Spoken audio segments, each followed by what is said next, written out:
बिस्मिल्लाहिर्रहमानिर्रहीम। अस्सलाम वालेकुम। मैं हूँ खानम अंसा शहज़ादी। अलीफ चैनल के क़ससुल अंबिया सीरीज़ में खुशामदीद।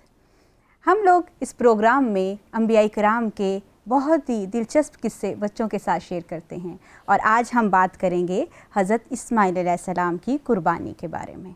तो आप लोग ये कहानी सुनना चाहोगे? हज़रत इस्माईल अलैहिस्सलाम हज़रत इब्राहीम अलैहिस्सलाम के बेटे थे। इनकी वालिदा का नाम हज़रत हाजरा सलामुल्लाह अलैहा था।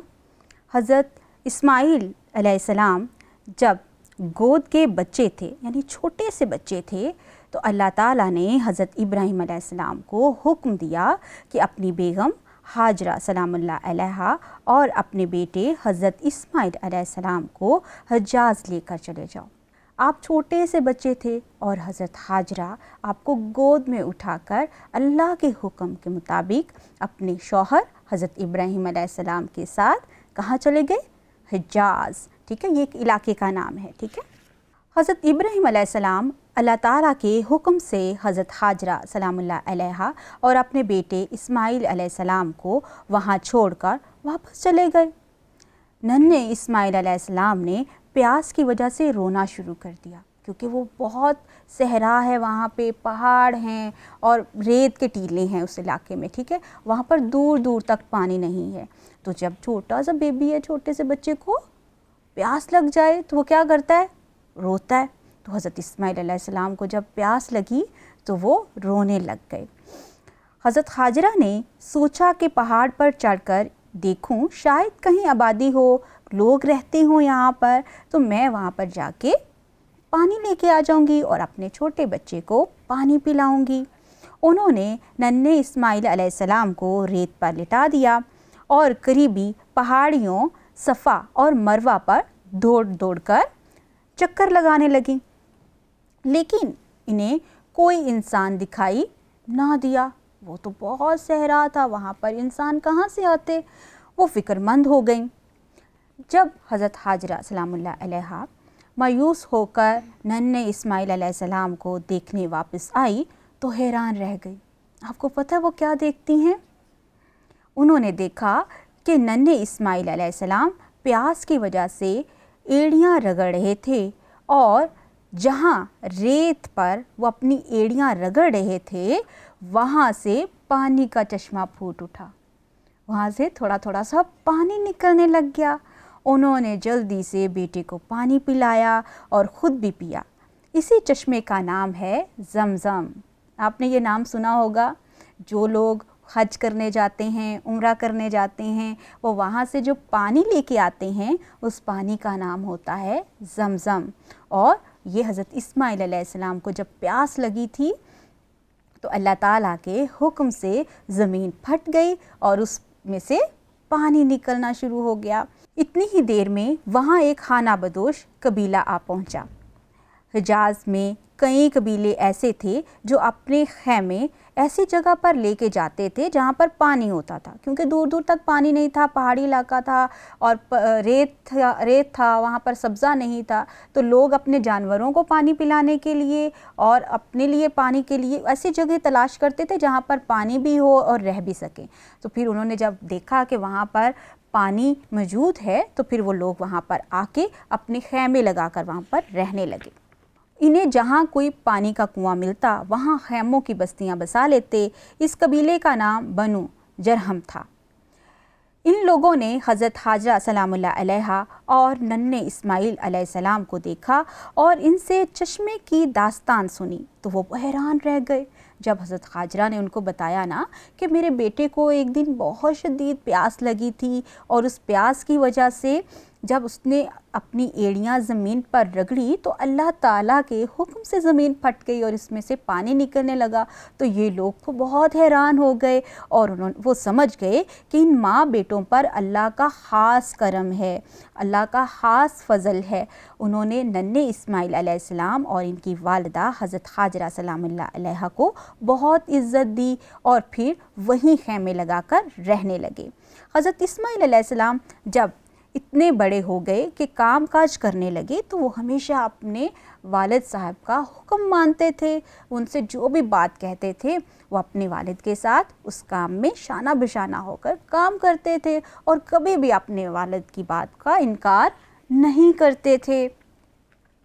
تو حضرت ابراہیم علیہ السلام نے ایک دن کیا ہوا کہ خواب دیکھا. انہوں نے دیکھا کہ وہ اپنے بیٹے اسماعیل علیہ السلام کو قربان کر رہے ہیں. انہوں نے اپنے بیٹے اسماعیل علیہ السلام سے جب اپنے اس خواب کا ذکر کیا تو کہا کہ میں نے خواب دیکھا ہے کہ میں آپ کو اللہ کے حکم پر ذبح کر رہا ہوں. تو حضرت اسماعیل علیہ السلام مسکرائے اور انہوں نے مسکرا کر کہا کہ اگر اللہ تعالیٰ کا یہ حکم ہے تو آپ مجھے اللہ کی رضا کی خاطر قربان کر سکتے ہیں، کیونکہ اللہ تعالیٰ اگر ہمیں کوئی بھی حکم دیتا ہے ہمیں اس پر عمل کرنا چاہیے. تو اس امتحان میں حضرت ابراہیم علیہ السلام کے ساتھ حضرت اسماعیل علیہ السلام نے شانہ بشانہ آپ کا ساتھ دیا اور اللہ کی رضا پر قربان ہونے کے لیے روانہ ہو گئے. حضرت ابراہیم علیہ السلام ان کو ایک جگہ پر لے گئے، ان کی آنکھوں کے اوپر پٹی باندھی اور ان کو لٹا دیا اور چھری لے کر ان کا گلا کاٹنے ہی والے تھے کہ ایک فرشتہ نازل ہوا، وہی فرشتہ جس کا نام جبرائیل علیہ السلام ہے. تو وہاں پر فرشتے نے آ کر کیا دیکھا کہ آپ اللہ تعالیٰ کی رضا میں خوش ہیں، آپ نے انکار نہیں کیا، تو اللہ تعالیٰ نے آپ پر انعام بھیجا. اور جہاں پر حضرت اسماعیل علیہ السلام لیٹے ہوئے تھے اور ان کو وہ قربان کرنے جا رہے تھے نا، وہاں پر کیا ہوا، وہاں پر ایک دمبا آ کر لٹا دیا گیا جو کہ حضرت جبرائیل علیہ السلام لے کر آئے تھے. اور وہاں پر حضرت ابراہیم علیہ السلام نے جب چھری چلائی تو گردن کس کی تھی؟ ایک دمبے کی گردن تھی. اور اس طرح سے ہم لوگ ہر سال عید پر قربانی کرتے ہیں نا، تو وہ قربانی اسی یاد میں ہوتی ہے.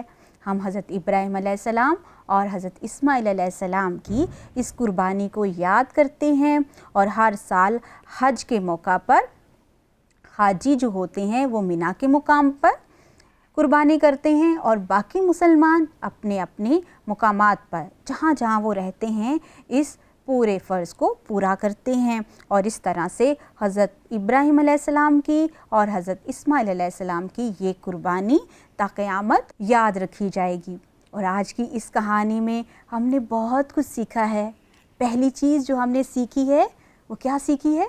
ہمیں اللہ تعالیٰ کی رضا میں راضی رہنا چاہیے، ہمیں اللہ تعالیٰ کے حکم پر ہر حال میں عمل کرنا چاہیے. کتنا بڑا عمل ہوتا ہے نا کہ ایک شخص کو اگر کہا جائے کہ جاؤ اپنا بیٹا اللہ کی راہ میں قربان کر دو، تو کوئی کرے گا؟ ہم لوگ تو نہیں کریں گے. لیکن جو اللہ کے نبی ہیں وہ اللہ تعالیٰ کے ہر حکم کو مانتے ہیں اور ان کے جو اہل و عیال ہیں وہ بھی اللہ کے حکم کو اسی طرح سے مانتے ہیں. اس کے بعد ہم نے دوسری جو چیز سیکھی وہ کیا سیکھی ہے؟ حضرت اسماعیل علیہ السلام اپنے والد کے بڑے فرما بردار تھے. انہوں نے اپنے والد کو یہ نہیں کہا کہ میں قربانی نہیں دوں گا، مجھے قربان نہیں ہونا، بلکہ انہوں نے اپنے والد کو کہا کہ اگر اللہ تعالیٰ کا حکم اس میں شامل ہے تو میں ضرور آپ کا ساتھ دوں گا، آپ مجھے جہاں لے کر جائیں گے میں چلا جاؤں گا اور وہاں پر جا کے اپنے آپ کو قربان کر سکتا ہوں. تو ہمیں بھی اپنے والد کی بات ماننی چاہیے، اپنے ابو کی بات ماننی چاہیے. انفیکٹ ہمیں اپنے گھروں میں اپنے امی ابو کی بات کو بہت اچھے طریقے سے سننا چاہیے اور اس پر عمل بھی کرنا چاہیے. تو ہم لوگوں نے آج کی اس کہانی میں بہت ساری نئی چیزیں بھی سیکھی ہیں، اس کو ہم اپنی زندگی میں امپلیمنٹ بھی کریں گے، ٹھیک ہے نا؟